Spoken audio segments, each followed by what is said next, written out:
Hey, what's going on, everybody? Good Saturday morning to you. Welcome to the Colten Kahler Show presented by the Betting Superstore. It's been a while since I've been back on the airwaves here of the Sports 2.0 network. I've had finals, I've had a little vacation the last 2 weeks, so unfortunately, life gets in the way. But here we are, and we're ready for a jam-packed Saturday of everything that we have going on. So let's get right to it. It's been a busy week, and last night unfortunately ended in the wrong way that we would not want it to. Colorado beat St. Louis in 6 games last night. A very disappointing effort down the stretch from the St. Louis Blues. They controlled the majority. Well, I shouldn't say the majority because they were heavily outplayed, heavily outshot. Um, you can't win a game with 19 shots on goal. I mean, that's not going to cut it. And it's very disappointing. They led 2-1 after three, and then Colorado scores two in the third and the game-winning goal with about 5 seconds left. So that pretty well ended the season for St. Louis. It's unfortunate. I just downright disappointing. I'm not too surprised. I mean, I even picked Colorado to win the series beforehand. Colorado is obviously the better team, but again, that's a game St. Louis has to win. And last night there were a lot of things that went wrong. Parayko's got to be able to get down, try and block that shot there at the end. I mean, he's just standing there caught in no man's land. He takes the dumb delay game penalty that allowed Colorado to tie the game on the power play with like 1 second left. And then Husso. I mean, he's got to be able to make some saves. I know that he was really the only reason that St. Louis was in that game, but that second goal was one that he has to stop. I mean, it's simple as that.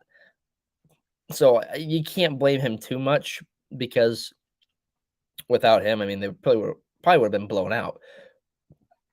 Excuse me, but he's got to be able to make a few more saves, especially on that second goal right there. Just one that knuckled over the glove side, and that's just he's got to be better than that.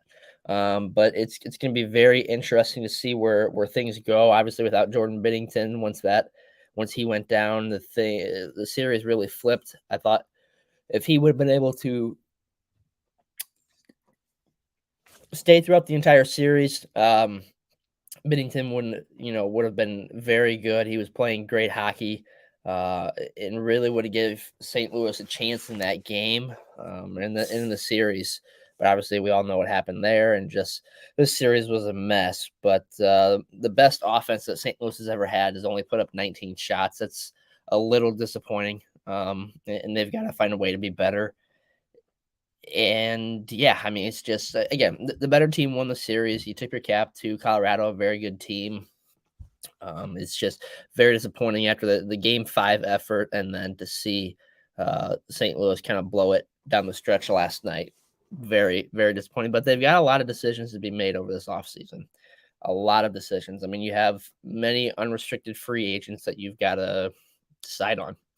David Perron is probably your biggest unrestricted free agent that I would assume would be signed back, for him to end his career here. Perron's been a big part of this team throughout many years. And I mean, he's going to be a big part of your team going forward as well. So you've got to find a way to sign him back. Ville Husso, he will be an unrestricted free agent. I would be surprised to see St. Louis sign him back. I really do. I think they will go with the cheaper option of Charlie Lindgren or Joel Hofer. They're just as good, in my opinion, as Husso. Husso will go get paid somewhere else, and he'll probably have a starting role.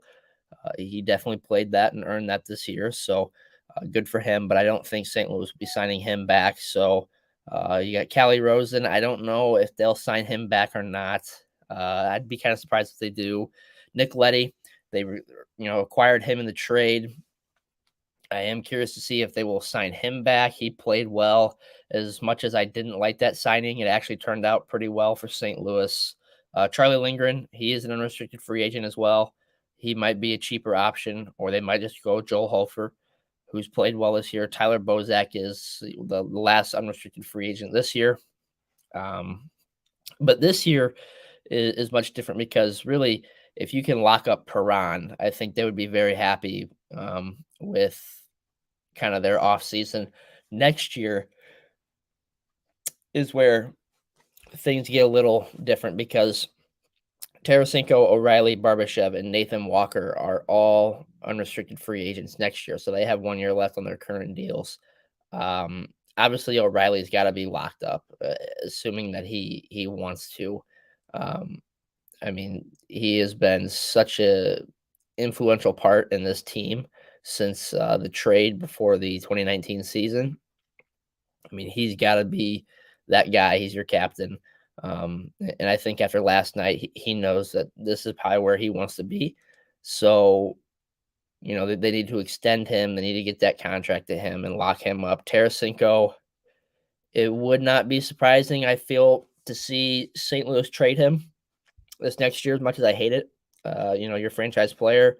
I mean, he played phenomenal this year, but also wouldn't be surprising to see them try and keep him as well. Because if they can get that production continually from him after a bounce back year this year, granted, he really didn't show up much in the second round at all. Very disappointing effort from many people here in the second round, besides O'Reilly. Perron showed up, a couple games. Tarasenko obviously scored in game 5. That's all about it. He did. Robert Thomas, it's just so many things couldn't go St. Louis's way. And it's going to be interesting because you have the contracts coming up. Obviously, O'Reilly, if they lock him up, Barbashev, do they sign him? Do they look elsewhere? Nathan Walker, he's going to be, I think, if St. Louis keeps him, a very big uh, he'll have a big role in this team going forward. And then obviously, they've got Thomas, they've got Kyrou, they'll have those guys back, but they've got to find ways to keep some of these guys, to keep this core around, and to build and continue to, play at a high level. But they've got to find a way to get past, the Colorado. In the last 2 years, they've been eliminated by the Avalanche in the playoffs. They've got to find a way. It's as simple as that. As disappointing as it is, the better team won at the end of the day, and they got to move on. They've got to regroup for next year, and they've got a lot of things to figure out. So, that kind of leaves it at that. But it it's disappointing. It's never fun to see. Obviously, my favorite team, but it's never fun to see the St. Louis Blues their season end. They had a very good team this year.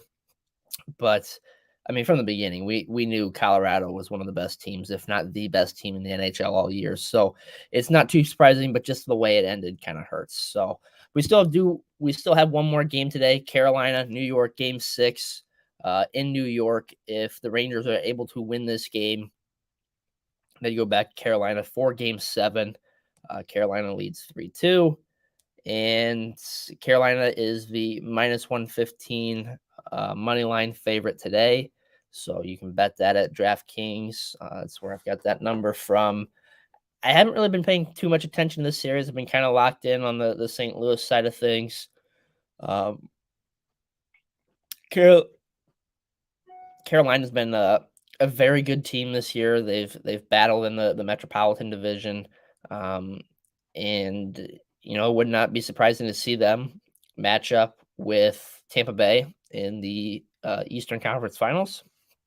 And Tampa Bay, man, they are locked, loaded, and ready to go. It would not be surprising to see 3 in a row from them. And I think if we get Tampa Bay in the finals again, it's going to be very, very interesting, depending on who they play, to see if they can make the three-peat. But on the Western Conference side, Colorado, Edmonton. I mean, this is going to be a series to watch. Nathan MacKinnon, obviously, we know what he can do, and we saw that in Game 5 when he went, 200 feet and scored that ridiculous goal. Obviously, St. Louis came back, but it doesn't matter in the long run. And then I was Connor McDavid ended the series against Calgary. I mean, he's arguably one of the best players in the NHL. So I think this series between Colorado and Edmonton, Buckle up because there's going to be a lot of scoring and it's going to be very star power, action packed, um, up tempo. It's going to be much must watch TV, I think, in my opinion. And what we've seen over this postseason, that the NHL they can do it right. The NHL postseason, the Stanley Cup playoffs, is by far the best postseason of any sport, and we're seeing that right now because the NBA playoffs are going on. And I'm gonna be honest, I I don't care about the NBA really anymore. It's kind of lost me, but also it just hasn't been interesting. I mean, Golden State blew out the Dallas Mavericks pretty well. Dallas, was able to escape the 4-game sweep, but then Golden State wins it in 5. It's boring. It really is. The NBA is just not a good product anymore, and the NHL, while there's many things that they continually do wrong, in my opinion, um, the one thing they do right is they provide great entertainment in the playoffs. I mean, these playoff series has been phenomenal. I mean, the St. Louis series with Minnesota was great. Even this one, it ends in 6, but just the back and forth action they had going on, it was a very good series. Obviously, with the whole Kadri thing, um, it kind of created some controversy and whatnot. The Battle of Alberta, it creates that storyline, and after that first game, Edmonton just dominates that series. It's just the NHL does things so right and so well in the playoffs so that other sports just aren't able to replicate it. And we often see the storylines built in baseball a little bit, but football more so. And I think the NBA is by far the worst sporting event playoff, and even probably just sports right now. The NBA is down there, but that'll be fun to watch the conference finals there and see who goes to the Stanley Cup. But speaking of the NBA, Lakers hire uh, Darvin Ham as their next head coach. With all due respect, who the hell is Darvin Ham? I mean, I know he's the former assistant of the Milwaukee Bucks, but no idea who this guy is. And he will be leading my favorite team, and we'll see what can happen there. I mean, I really don't know what's going to happen there. I thought I had another banner because there is a game 7 between the Milwaukee or not the Milwaukee Bucks. They were eliminated by the Boston Celtics, but the Boston Celtics and the Miami Heat will go to a game 7 to see who advances to the NBA Finals. But we do know that the Golden State Warriors are back in the NBA Finals. It's not very surprising. They've been a very good team throughout the years, 6 in the last 8 years that they've been in the NBA Finals. And it's just more impressive, after what they've dealt with the last, 2 years, Clay being out, Steph being out, struggling, and then to see those two come back together, the Splash Brothers, and take their team. They still have that core of many guys that we saw all those years ago against Cleveland: Steph, Clay, Draymond, Iguodala is still on the team. They've got a great group, and then you add in, Andrew Wiggins, you add in Jordan Poole. I think Golden State's by far the team to beat, and I think if Miami ends up winning in 7, Miami will lose to Golden State. If Boston wins, I still like Golden State, but not as much. Boston's a very good defensive team. Jason Tatum is really kind of slowly turning into that star, and I still like Golden State just because their offense is so unbelievable, and the way they can flip a switch real quick and put up points in a heartbeat. I really like them, um, but again, you never know, and the defense could cause havoc, especially on Jordan Poole and Wiggins and some of those guys, and really it could force everything to Clay and Steph, which arguably they can win a game themselves. But can they continue it over a 7-game stretch? We'll see. But that's kind of what's been going on in the NBA. MLB today. I'm about to head out to St. Louis for the third game of four between the St. Louis Cardinals and the Milwaukee Brewers. Brewers won the first game over Adam Wainwright. Pretty well held St. Louis in check all night. I believe 4-1 was that final. And then last night, St. Louis wins 4-2. Paul Goldschmidt continues to stay hot. I mean, I don't know if there is a hotter hitter on the planet right now, and Paul Goldschmidt's on just a different planet right now for how he's been playing. I know that Manny Machado is having a great year, and he is arguably leading the MVP conversation, as he should. But I think it's definitely time to throw Paul Goldschmidt's name in that category. And when I listen to sports talk radio, it's all about Machado. It's all about, so many other people, and they don't give enough credit to Paul Goldschmidt. They don't give enough credit to the St. Louis Cardinals. Now, the Cardinals, they're kind of mediocre themselves, but Paul Goldschmidt, I mean, his month of May has been by far better than anyone in the MLB.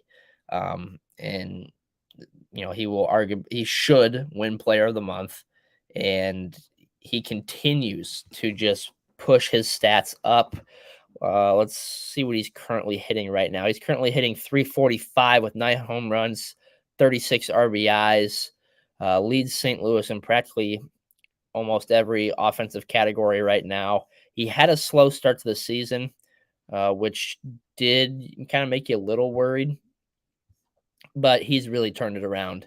And obviously, he's going to be leading this charge for St. Louis on the year. So, yeah, a total of 58 hits on the year, 20 walks to 38 strikeouts, batting 345, slugging 601. His OPS is over 1,000, 2.4 WAR. So, St. Louis has 3 guys with a WAR higher than 2, so that's very good that you like to see there for the team. But really, a lot of the struggles of this team are centered around their pitching, and we're seeing that right now. We're seeing, obviously, Matthew Liberatore will get his first home start today, and his second start will get another good look at him. He pitched all right in Pittsburgh, I thought. Handled himself well, got into trouble a little bit at times, but overall pitched pretty well. Steven Matz is hurt. I was never thrilled with the Matz signing, and it still, in my opinion, has not panned out yet this year. He really hasn't pitched well, and if he has, it's been against, terrible teams. So, again, I'm not writing him off, but, I'm not going to praise him just quite yet either. Adam Wainwright, 5-4 record on the year. He's been kind of hit and miss a little bit. You see against San Francisco, when he hits his spots, he can be very effective. He can get a lot of outs, and obviously when the Cardinals, score 15 runs or whatever that night on the Giants, it helps him out a lot. And if you give Waino run support, he will hold you in check. I mean, you will be just fine. But as you see on Thursday night, if he doesn't hit his spots against a team like Milwaukee that doesn't swing and miss a whole lot, they're going to hurt you.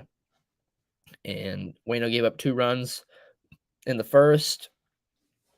Cardinals score 2 back, and then he gives up a couple more throughout the game. And it's just, uh, you know, you're seeing a little bit of hit and miss from Waino, and that inconsistency hasn't been great. Miles Michaelis has been phenomenal for St. Louis this year.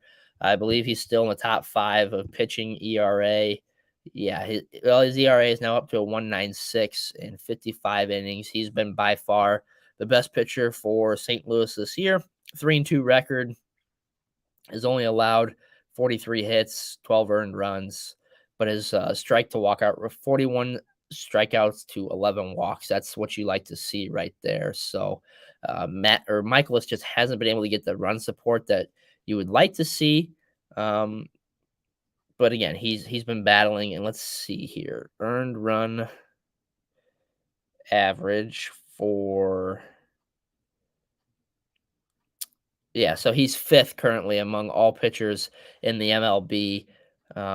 And Pablo Lopez, who was leading the MLB, has really, slid down that list. Nestor Cortez of the Yankees is up there. He's second, but Martin Perez of the Texas Rangers leads all of MLB with a 1.6 ERA. Joe Musgrove is the has the fourth best ERA at 1.9. So Musgrove and Michaelis are the only two National League players in that top five at 4 and 5. So if Michaelis can continue to get run support and continue to pitch as he has, he could very well be in the conversation for NL Cy Young. And this is exactly what you wanted to see out of Miles Michaelis going forward. Because Dakota Hudson, what we saw last night was an improvement. I mean, I didn't watch much of the game because I was watching the hockey game. But by the sounds of it, I mean, no earned runs in his 5 innings of work. Did have 4 walks to, I believe, 3 strikeouts.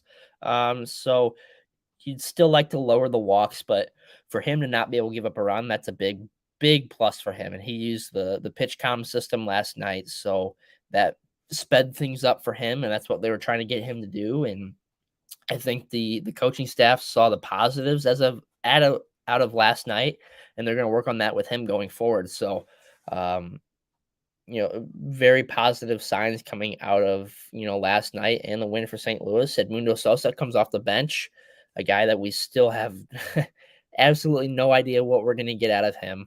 Nolan Gorman's been up, had a very good series against Pittsburgh, and since then against Toronto and Milwaukee, he's struggled. I mean, he really has. And he's been put in some tough situations at times as well.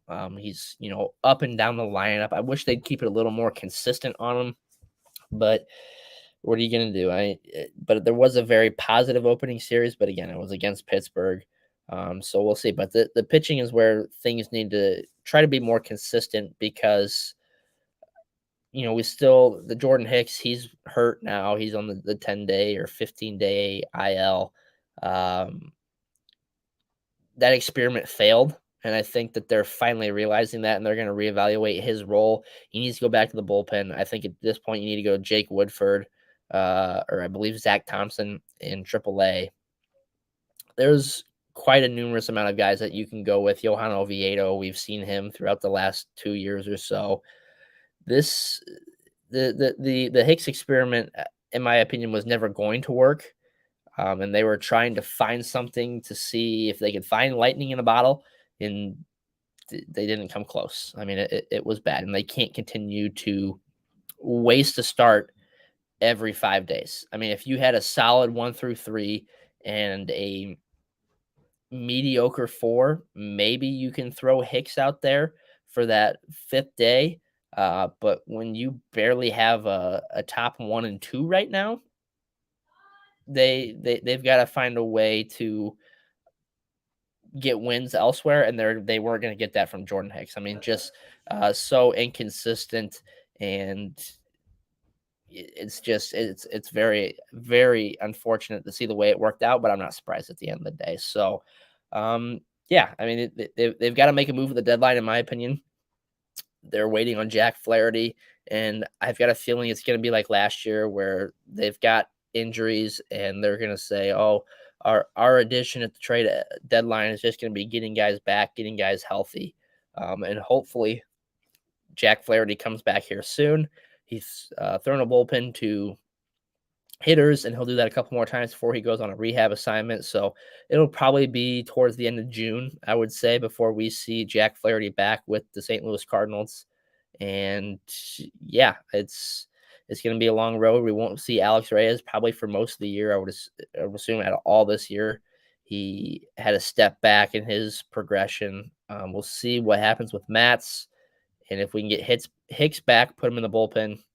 I like that move for St. Louis. As he's a good 1, maybe 2 innings kind of guy. So, but again, Cardinals Brewers today. Matthew Liberatore on the mound for St. Louis against.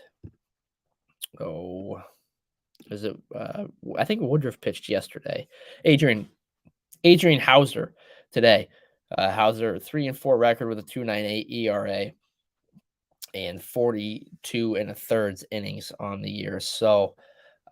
St. Louis, if they can get out to an early lead, we've seen the numbers when St. Louis gets out to the early lead, they play much better than playing from behind. Cardinals 5 games above 500, 25-20. Brewers at 29-17. St. Louis is currently how many games back are they now? Was it 3.5? Yeah, 3.5 back of Milwaukee coming into the series. They had a chance to really flip the switch, but Milwaukee got 2 wins coming into this series, and they got the first win in this series as well. So we'll see what the Cardinals can do here on the weekend. Again, a big win yesterday, and we'll see if they can continue that today, and we'll see if we get another big outing out of Matthew Liberatore. Brewers are the 1.5 minus on the spread, so see if the Brewers can cover that 2-point spread. I hope not, for my sake. But yeah, it's a busy day here, and but that will do it for me here this week on the Colten Kahler Show. Thanks for tuning in, and we'll see you possibly next week. I do know we might change the date, but again, this has been the Colten Kahler Show here on the Sports 2.0 Network.